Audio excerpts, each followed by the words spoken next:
Continuamos entonces con la conferencia La consumación de la historia humana. Y habíamos hablado ya de qué es el significado de los últimos días. Vamos a retomarlo un poquito para la gente que recién nos escuchan o nos ven. ¿Qué significan los últimos días? Si la historia humana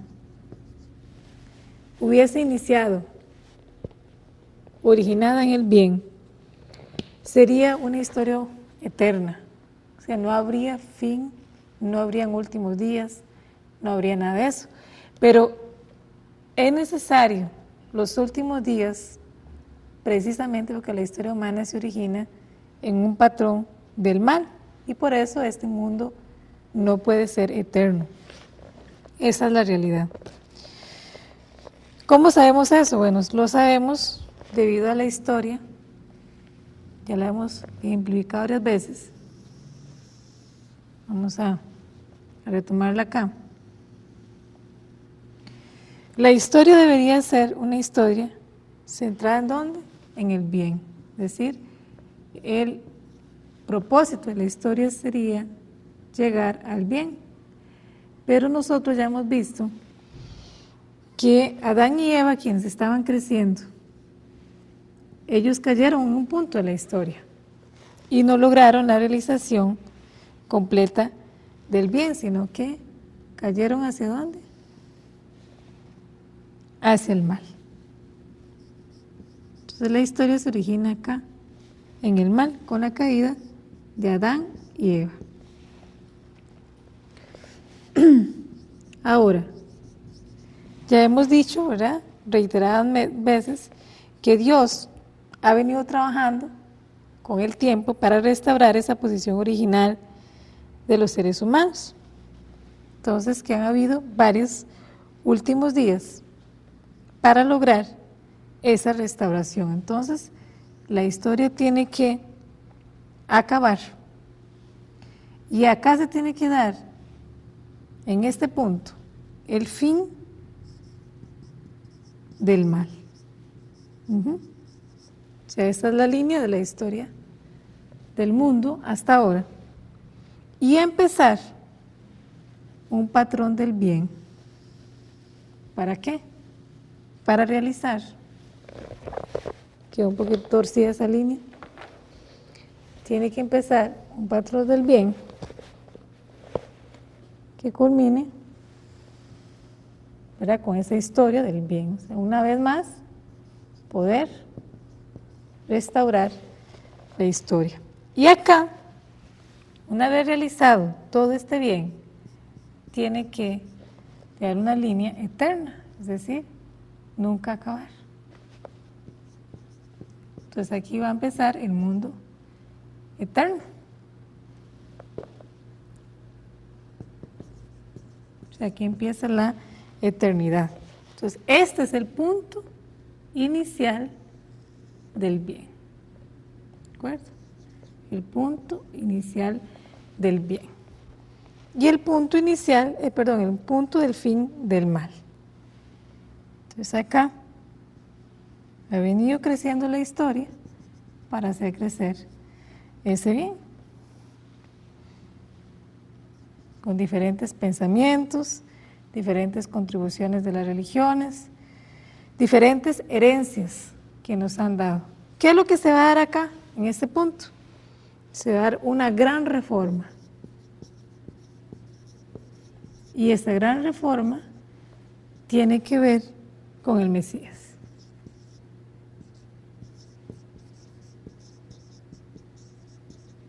Para culminar en la realización del bien. Entonces, esto es lo que Dios ha estado haciendo. Entonces habíamos visto que hay varios últimos días. Vamos a repasarlos, asumiendo que hay personas que nos están empezando a ver ahorita. Les digo a la gente que nos ha acompañado hasta acá, por favor, ténganos un poquito de paciencia para dar a conocer el principio divino de la mejor manera. Entonces habíamos dicho que en el tiempo de Noé hubo últimos días, y que eso lo leemos en Génesis 6:3, cuando Dios manifiesta su molestia de lo que el ser humano ha hecho en el mundo y promete que va a destruir, a poner fin a toda criatura en la tierra y va a destruirlos a los seres humanos juntos con la tierra. Después leemos que en el tiempo de Jesús también hubo últimos días. Esto se da a conocer en Malaquías 4:1, donde dice que viene el día en que todos arderán como paja, el día grande del Señor, refiriéndose a la llegada de Cristo. Y también la hemos leído en Juan 5:22, donde se dice que Dios le entrega a su Hijo el juicio, ¿verdad? Dice, no es el Padre quien juzga, sino que entrega el juicio a su Hijo. Y vemos que en el tiempo del Señor, de la segunda llegada, también están profetizados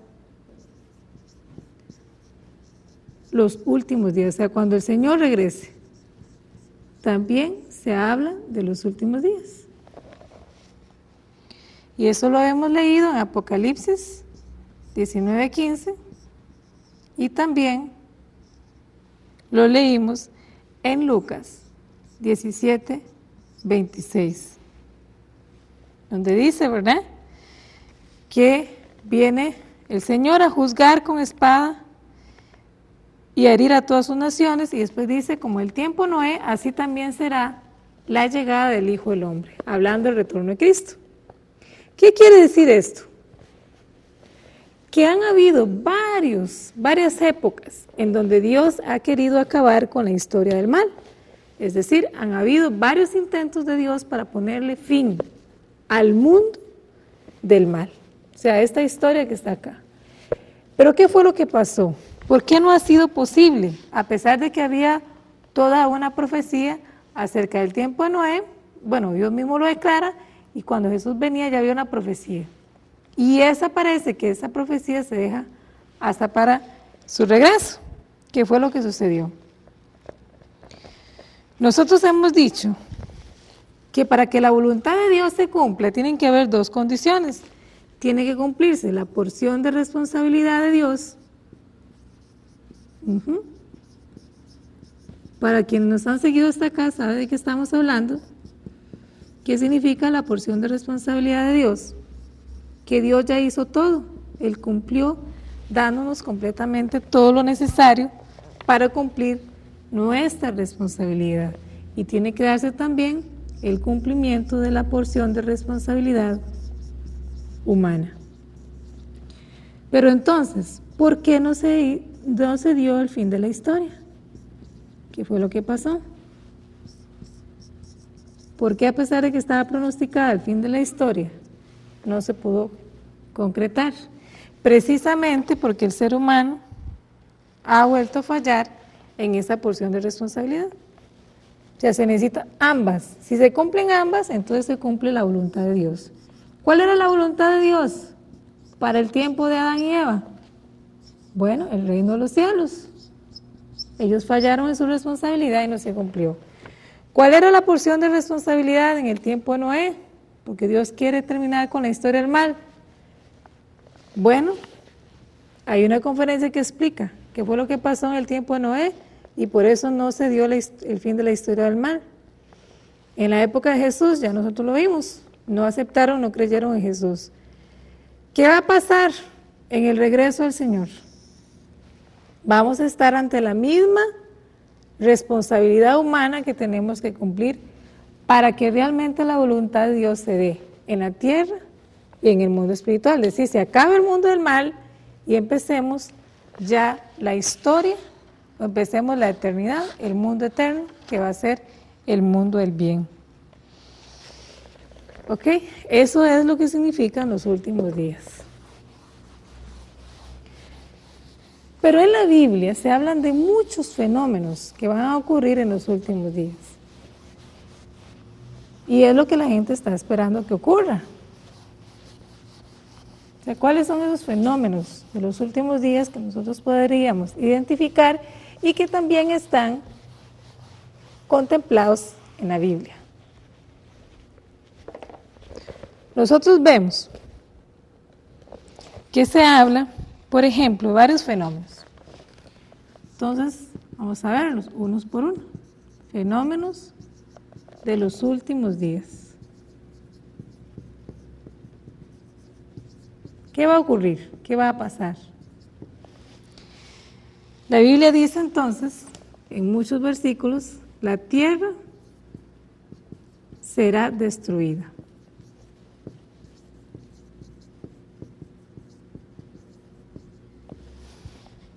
Y eso lo leemos en 2 de Pedro 3:10. Lo vamos a leer también.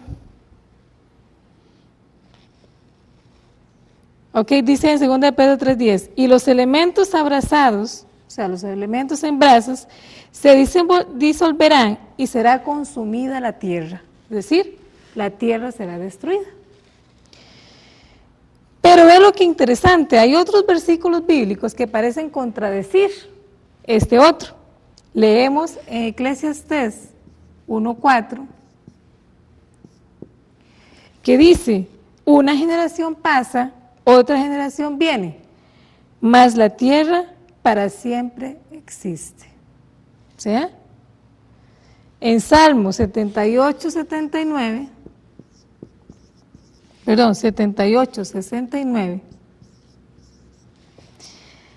leemos, construyó su santuario estable como la tierra creada para siempre. Es decir, hay algo aquí que no concuerda.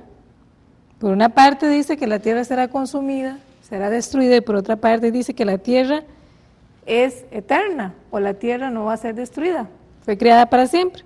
Entonces, ¿es eterna la tierra? ¿Va a permanecer? Analicemos un poquito. Cuando se habla del jardín del Edén, ¿cuál es el jardín del Edén?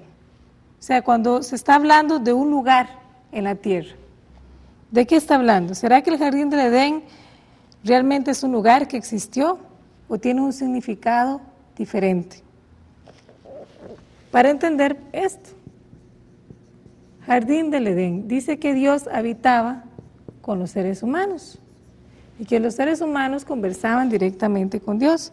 Es decir, jardín del Edén significa el hombre, ¿verdad?, no caído, o sea, el hombre original está en el jardín del Edén.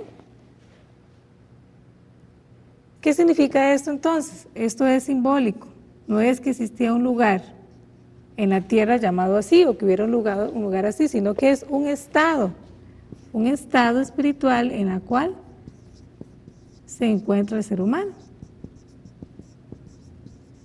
Entonces, el estado espiritual era un hombre no caído, o un hombre original.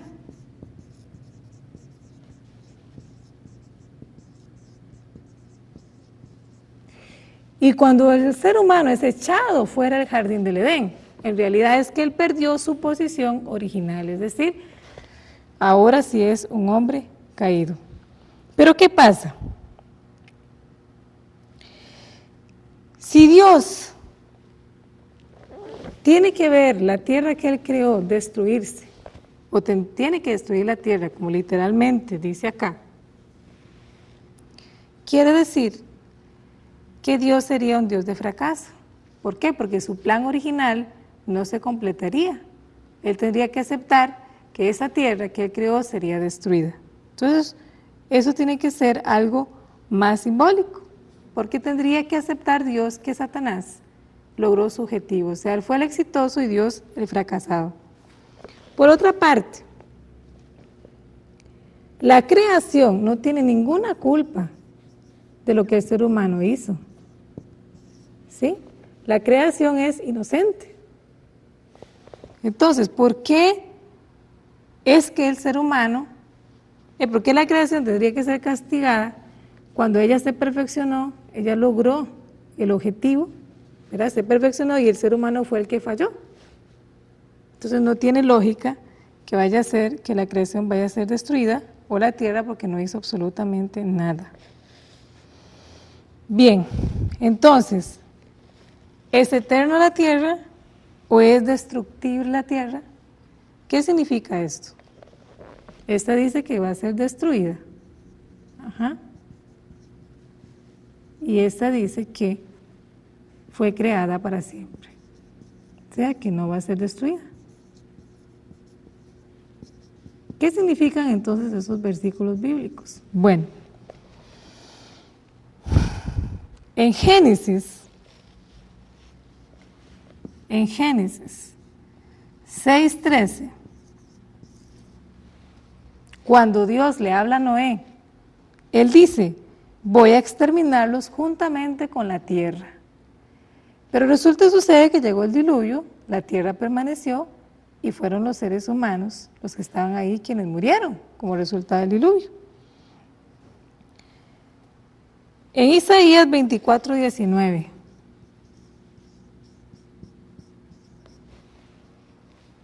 dice, la tierra es hecha en pedazos, estalla y es sacudida.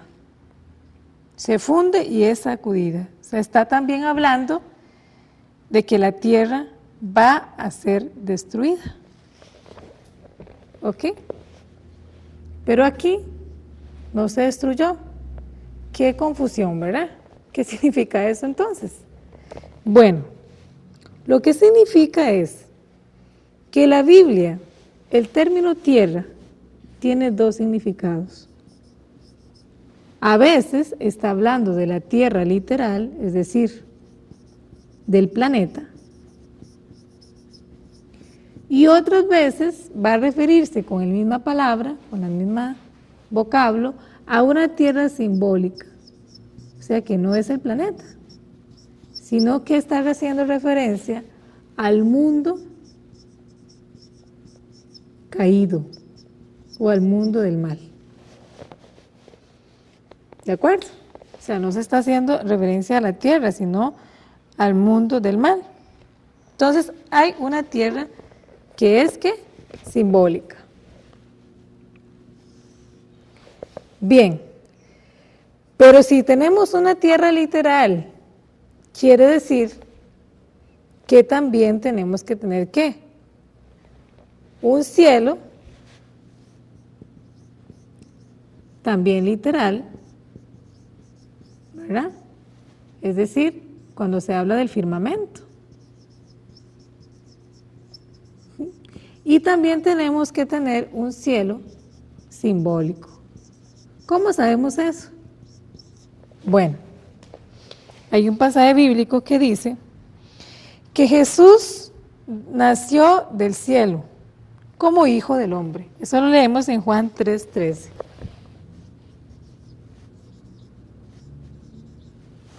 Entonces Jesús descendió del cielo como hijo del hombre. Qué extraño, ¿verdad? ¿Qué quiere decir? ¿Cuál es ese cielo simbólico? Eso significa el mundo del bien, es decir, el mundo de bondad. Entonces, ¿de dónde vino Jesús? Sí, claro, Jesús vino del mundo del bien. ¿Pero nació en dónde? En el planeta Tierra, ¿verdad? En la tierra literal. Eso es lo que significa ese pasaje. Entonces también cuando van a escuchar en la Biblia la palabra cielo, muchas veces se va a referir al cielo literal, pero muchas otras veces se va a referir también al cielo simbólico, es decir, al mundo del bien.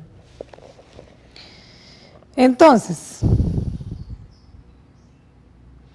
Jesús, quien vino del cielo y cuyo Padre es Dios, se vino del mundo del bien, pero nació como hijo de hombre. ¿En dónde? ¿Verdad? En esta tierra que es simbólica, que es el mundo caído. O sea, Jesús nace, ¿verdad? Viene del mundo original, es decir, del cielo, pero nació en la tierra y en un mundo caído. Por eso Jesús decía que su reino no era de este mundo, ¿verdad? O sea, su reino es de otro mundo, del mundo celestial. Bien, entonces ya sabemos que esa tierra destruible, o sea, la tierra que se va a destruir no es la tierra literal, no es el planeta. ¿Cuál es? Esta tierra es indestructible, o sea, es la tierra creada para siempre. a la que se refieren cuáles versículos, esos que están acá. La tierra creada para siempre, la tierra literal. Y la tierra destructible es esta. Es decir, la tierra, el mundo caído. Esa es la tierra que va a ser destruida. Esa es a la que se refiere Génesis 6:13, ¿verdad? Sí, Dios quería destruirlo juntamente con la tierra, pero en realidad se estaba refiriendo al mundo caído. Esa es la tierra destruible, o sea, la que piensa Dios destruir. La que habla 2 de Pedro 3:10, le dice que la tierra va a ser destruida. Queda claro, ¿verdad? Entonces no tengamos miedo porque la tierra física, Dios no la quiere destruir ahora. Parece ser que los seres humanos están haciendo muchas cosas para destruir el planeta, pero eso no tiene nada que ver con la providencia, la restauración de Dios, y mucho menos con los últimos días. La restauración es espiritual, no es una cuestión que vaya a pasar así como la naturaleza, tiene que ver con los seres humanos. Segundo fenómeno, dice, los cristianos serán arrebatados, devotos, o sea, los que tienen fe, serán arrebatados al cielo.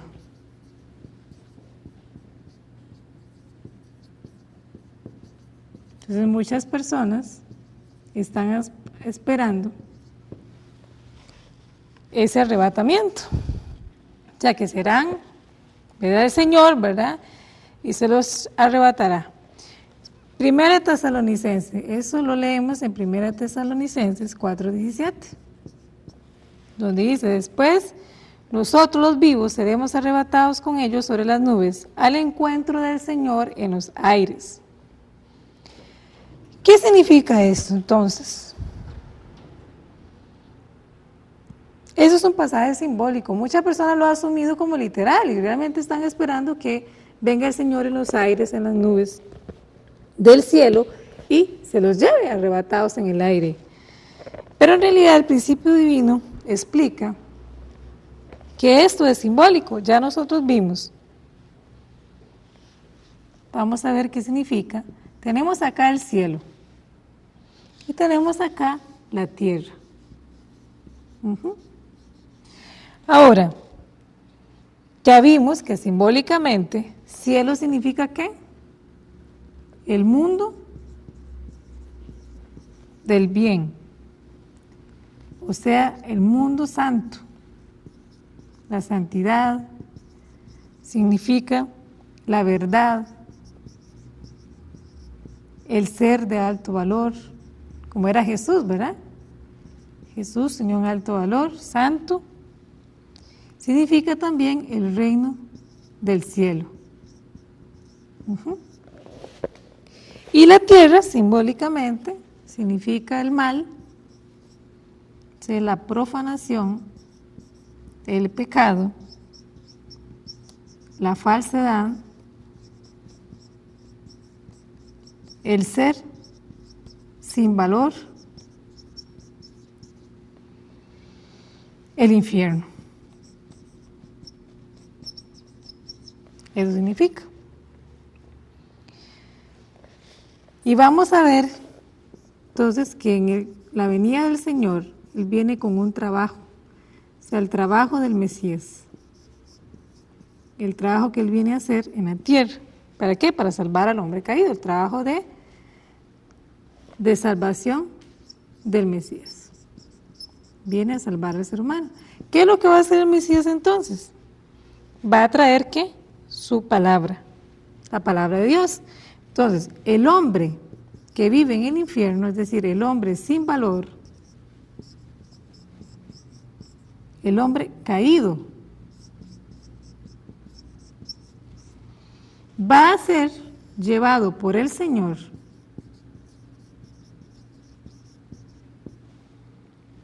a ser ¿qué? Un hijo de Dios.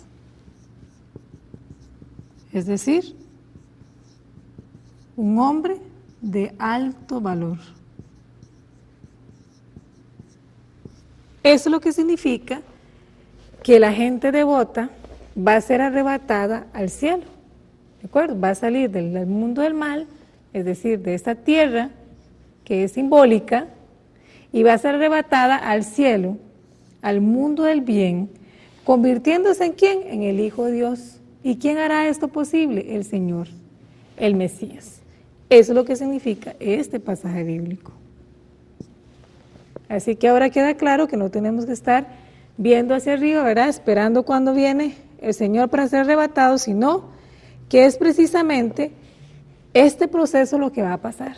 Y hay que depender de cuán devotos, de cuántos estén observando la fe para esperar que el Señor venga y haga ese trabajo. Tercer fenómeno de los últimos días.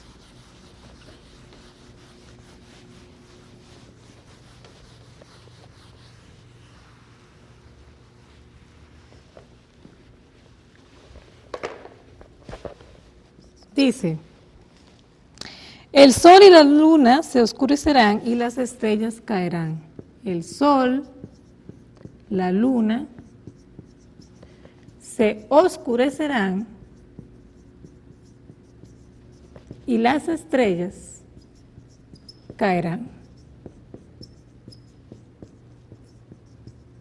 ¿Dónde leemos eso? Eso lo podemos leer en Mateo 24:29. Y también leemos en Isaías 24:23. Mateo 24:29 dice, el sol se oscurecerá, la luna no tendrá luz y caerán del cielo las estrellas. Bueno, para empezar, con solo una estrella que caiga en la tierra, ya todos nos vamos, nos esfumamos, ¿verdad? Porque las estrellas son millones, miles de veces más grandes que la tierra, una sola estrella. Entonces es imposible que ese versículo sea literal, que las estrellas, ¿verdad?, vayan a estar cayendo sobre la tierra. Y dice después de Isaías 24:23, la luna se avergonzará y el sol empalidecerá. ¿Qué significan entonces esos versículos? Este versículo se explica por otro que aparece en la Biblia, que es en Génesis 37, 5:11, que es cuando José, el hermano menor de Jacob, tiene un sueño. Y él viene y le cuenta el sueño a su padre, a sus hermanos, y le dice que él vio, ¿verdad? Como unas, lo voy a contar un poquito ahí para que lo tengamos más claro. Génesis 36, 5:11.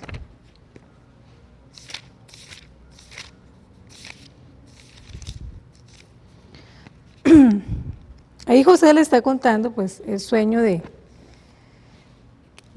que él tuvo, 37, 5:11. Dice, y soñó José un sueño y lo contó a sus hermanos y ellos llegaron a aborrecerle más todavía. Les dijo, oíd ahora este sueño que he soñado. He aquí que atábamos manojos en medio del campo y he aquí que mi manojo del campo se levantaba y estaba derecho y que vuestros manojos estaban alrededor y se inclinaban al mío. Le respondieron sus hermanos, ¿reinarás tú sobre nosotros o señorearás sobre nosotros? Y le aborrecieron todavía más a causa de sus sueños, sus palabras. Tuvo otro sueño, lo contó a sus hermanos diciendo, he aquí he soñado otro sueño, y he aquí que el sol y la luna y 11 estrellas se inclinaban ante mí. Y lo contó a su padre y sus hermanos, y su padre le reprendió y le dijo, ¿qué sueño es este que soñaste? ¿Acaso vendremos yo, tu madre y tus hermanos, a postrarnos en tierra ante ti? Entonces, ¿qué significa el sol, la luna y las estrellas? Bien, como lo dice este pasaje, el sol estaba hablando del Padre. ¿Acaso quieres decir que tu padre, que yo, tu madre y tus hermanos, o sea, los hijos, vendremos a inclinarnos ante ti. Ahora, ¿qué significa entonces ese versículo que dice que el sol, la luna empalidecerá y el sol se avergonzará y que las estrellas caerán en la tierra? ¿Qué significa todo eso?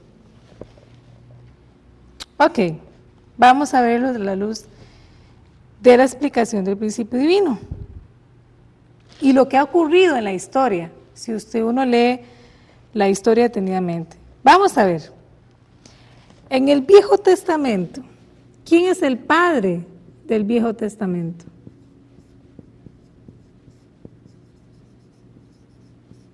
¿Quién es? Moisés, cumple la función de padre. ¿Por qué? Porque él era el representante, era la persona de las leyes mosaicas. Y la madre, ¿quiénes son? Precisamente esas leyes. ¿Por qué? Porque cumplen la función de educar y de cuidar a los hijos. Y los hijos, el pueblo de Israel. Cuando vino Jesús, Jesús es el padre del Nuevo Testamento. El Nuevo Testamento empieza a existir después de Jesús. Cuando vino Jesús, Él trajo una luz más grande acerca de la verdad de Dios. De Jesús trajo una luz más grande. Y la luz del Viejo Testamento, que también iluminaba la verdad, quedó opacada por la verdad que Jesús trajo. Y quien quedó en posición de madre ahora es el Espíritu Santo. Y en la posición de hijos, los cristianos.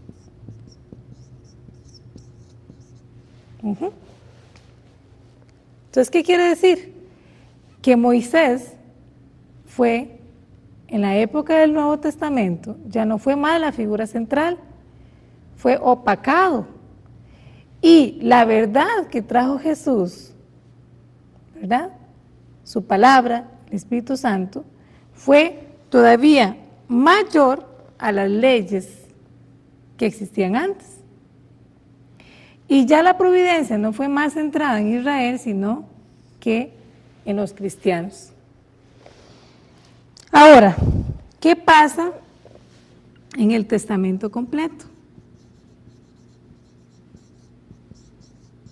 Lo mismo. Cuando venga el Señor, quien es el Padre, el Señor de la segunda llegada, y viene junto con su esposa, como está profetizado en el Apocalipsis, va a traer una verdad mucho más clara que la que trajo Jesús en su época. ¿Y qué va a pasar entonces? Las palabras de Jesús, que pudo hablar Jesús en su época, van a tener una mayor explicación. Entonces ya no va a ser solo el Nuevo Testamento, sino que va a aparecer el Testamento completo. Y son los discípulos del Señor en su segunda llegada los que van a resaltar la providencia de Dios, y los cristianos van a quedar, ¿verdad?, opacados. Ahora, ¿qué significa eso entonces? Estamos explicando aquí lo que dice: el sol y la luna, el sol se oscurecerá, la luna se avergonzará y las estrellas caerán. ¿Por qué? En el tiempo de Moisés, los israelitas no pudieron aceptar la palabra de Jesús, ni la luz de Jesús y el Espíritu Santo. Entonces, ¿qué pasó? Ellos perdieron el estatus de ser el pueblo elegido por Dios. Y los cristianos pasaron a asumir esa posición. ¿Qué pasa en la segunda llegada? Los cristianos son los que tienen mayor luz, porque están centrados ¿en quién? En Jesús. Pero cuando venga el Señor, Él va a traer una verdad mucho más completa y entonces los cristianos, muchos cristianos le van a rechazar, no le van a creer. ¿Qué va a pasar entonces? Ellos van a caer, las estrellas caerán. ¿Por qué? Porque no van a poder aceptarlo. Eso es lo que significa ese versículo.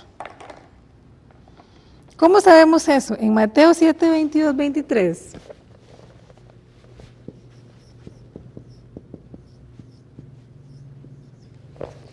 La Biblia, Jesús pronostica lo que va a pasar. Muchos me dirán aquel día, Señor, Señor, ¿no predicamos en tu nombre? ¿Y no fue en tu nombre que expulsamos los demonios? E hicimos muchos milagros. Pero entonces yo les diré, nunca les conocí, apartados de mí, hacedores de iniquidad. ¿Quiénes son los que hacen milagros en nombre de Cristo? ¿Quiénes son los que echan demonios? Son grandes líderes, personas muy importantes, líderes del cristianismo.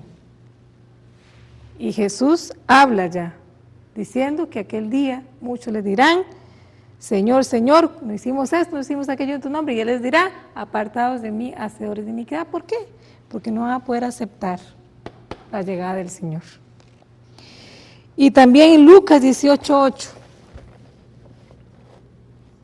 Jesús preocupado, Él dice, mas cuando venga el Hijo del Hombre, ¿hallará fe sobre la tierra? O sea, ya Jesús hace 2000 años estaba preocupado. Cuando venga el Hijo del Hombre, ¿hallará fe sobre la tierra? ¿Por qué? Porque muchos cristianos van a ser confundidos. Y de hecho ha sido así. Ha sido así. Las religiones están muy confundidas. No han logrado elevar al ser humano a un alto valor original como hijo de Dios. El ser humano sigue con pecado, sigue corrompiéndose por dinero, por sexo, un montón de cosas, muy confusos en la fe. Y por eso Jesús estaba sumamente preocupado. Eso es lo que significa ese versículo bíblico.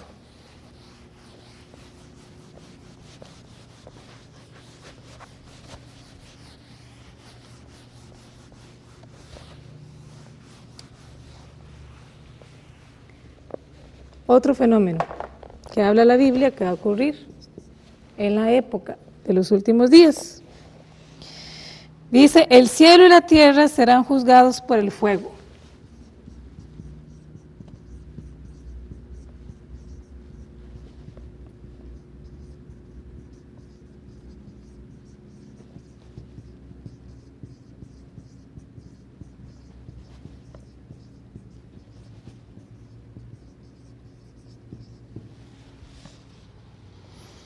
Segunda de Pedro 3:2, lo hemos leído, donde habla 3:12. Y también vamos a ver qué significa fuego, eso lo vamos a leer en Santiago 3:6, y también lo leemos en Isaías 11:4. Dice 2 de Pedro 3:12, los cielos han de disolverse en llamas, se fundirán los elementos en brasas. Quiere decir que esa tierra se va a ser juzgada por el fuego. Pero ya vimos que la tierra y la creación son eternas, o sea, que no puede ser la tierra literal, es decir, no está hablando de un fuego literal. Entonces, ¿qué significa? Este fuego también es un fuego simbólico. Y Santiago 3:6 dice, la lengua es fuego, o sea, fuego es igual a ¿qué? A lengua, es decir, la palabra. Y leemos en Isaías 11:4, que dice, él herirá al hombre impetuoso con la vara de su boca, y con el soplo de sus labios hará morir al impío. Otra vez, ¿verdad? Está hablando aquí. Con la vara de su boca. ¿Qué significa eso? La lengua, otra vez. y con el furor de sus labios, es decir, la palabra. Eso es lo que significa la palabra. Malaquías 4:1 profetizaba que en la época de Jesús iba a ocurrir eso, porque aquí que viene el día grande del Señor, ardiente como una fogata. En este día va a venir y los quemará. Pero en Lucas 12:49, Jesús dice, yo vine a poner fuego en la tierra y cómo me gustaría que ya estuviera encendida. Jesús habló de ¿qué? De su palabra. ¿Cómo me gustaría que ya estuviese encendida? Y Juan 12:48, leemos, la palabra que les anuncié los juzgará en el último día. Segunda de Tesalonicenses 2:8, el Señor los destruirá con el soplo de su boca. Otra vez habla de eso. Y segunda de Pedro 3:7, ya lo habíamos leído también. Dice, los cielos y la tierra que ahora existen pasarán por la misma palabra divina, son reservados para el fuego. ¿Ok? Por la misma palabra divina son reservados para el fuego. Y Apocalipsis 19:15 también se habla, de su boca sale una espada de 2 filos para herir con ella a las naciones. Entonces queda claro que fuego significa la palabra de Dios, la palabra de Cristo, la palabra del Señor.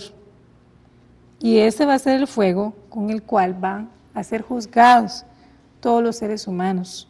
Ese va a ser el fuego que les quemará. No es un fuego literal. Entonces ahí se explica ese fenómeno. Vamos a explicar ya el último, a concluir esta parte.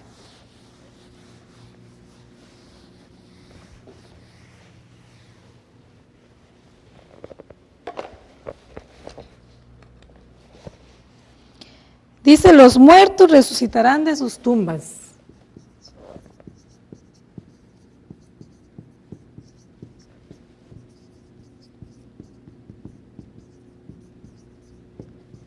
Y aquí la gente también piensa que eso es literal, que realmente los muertos van a resucitar. Pero eso también es simbólico. ¿Por qué? En Mateos 27, 51, 52, dice que en el tiempo de Jesús también hubo muertos que resucitaron. Los sepulcros se abrieron y los cuerpos de muchos justos resucitaron. Eso dice la Biblia, en Mateo 27, 51, 52. Y en Primera de Tesalonicenses, es que se habla de la resurrección para esta época, 4:16, los que murieron en Cristo resucitarán primero. Entonces, mucha gente está esperando que esa resurrección sea literal, ¿verdad? Que realmente las tumbas se van a abrir y van a salir de ahí los cuerpos de los muertos. Pero bueno, imagínense si este versículo aquí que habla de la resurrección de los muertos en la época de Jesús fuese literal. Eso quiere decir que tendrían que haber hechos registrados en la Biblia de lo que hicieron esas personas que resucitaron. Pero solamente en ese pasaje bíblico se menciona. Imagínense ustedes qué gran fenómeno hubiera sido eso de que las tumbas se abren y realmente resucita la gente literalmente. Era tan gran fenómeno que ¿quién se hubiera opuesto al cristianismo, a la palabra de Dios? Porque eso hubiera sido algo de verdad extravagante. Pero eso, además de que no está registrado nada más, realmente no fue literal. Fue una resurrección más espiritual. ¿Por qué? Nosotros leemos también que después de que Jesús murió en la cruz, el manto del templo que separaba el Santísimo del Santo fue cortado, fue quitado, fue roto, fue rasgado. ¿Qué significa eso? Que se rompió algo. Y por eso fue posible este hecho. Es lo mismo que significa que las personas que habían estado ahí esperando en el mundo espiritual sobre la llegada del Mesías en la tierra, por el sacrificio que Jesús tuvo, ellos lograron resucitar, pero esa resurrección fue espiritual, no fue resurrección en el cuerpo físico. Bueno, para mucha gente tal vez dice, bueno, eso habría que verlo. Nosotros nada más decimos que si hubiera sido una resurrección literal, habrían más hechos registrados sobre los hombres y mujeres que resucitaran en esa época físicamente. Entonces hay que pensar un poquito más cuando hablamos sobre este tema. Y hay una conferencia que se llama La Resurrección. Ahí a ustedes les va a quedar muchísimo más claro sobre qué es el significado de esos fenómenos. Bien, faltan algunos minutos para completar ese tiempo de conferencia, pero no voy a avanzar más porque puede quedar la conferencia cortada. ¿Qué experiencias podemos nosotros aprender de todo lo que hemos estudiado, sobre todo en esta conferencia? Para retomar. ¿Qué aprendizaje? O sea, ¿qué podemos aprender?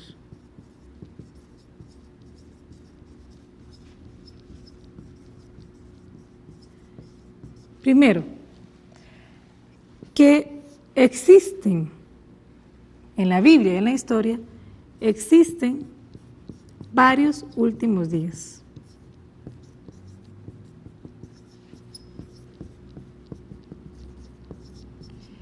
Y que los últimos días, segundo, los últimos días indican que todo está preparado. Los últimos días indican que todo está preparado ¿para qué? Para terminar con la historia del mal.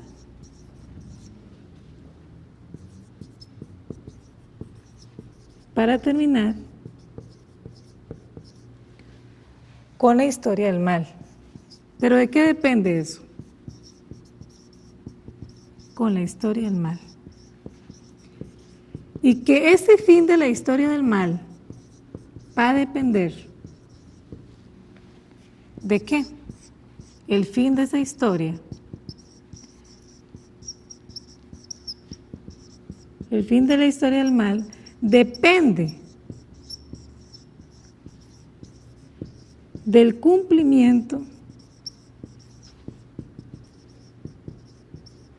de la responsabilidad humana.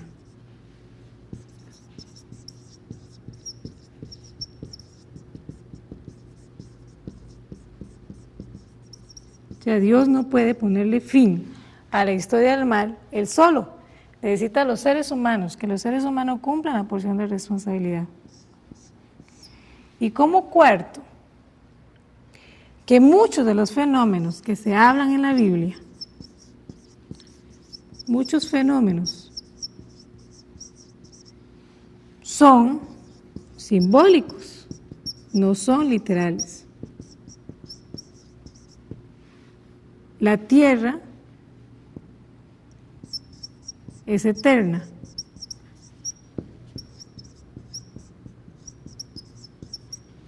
El juicio por el juego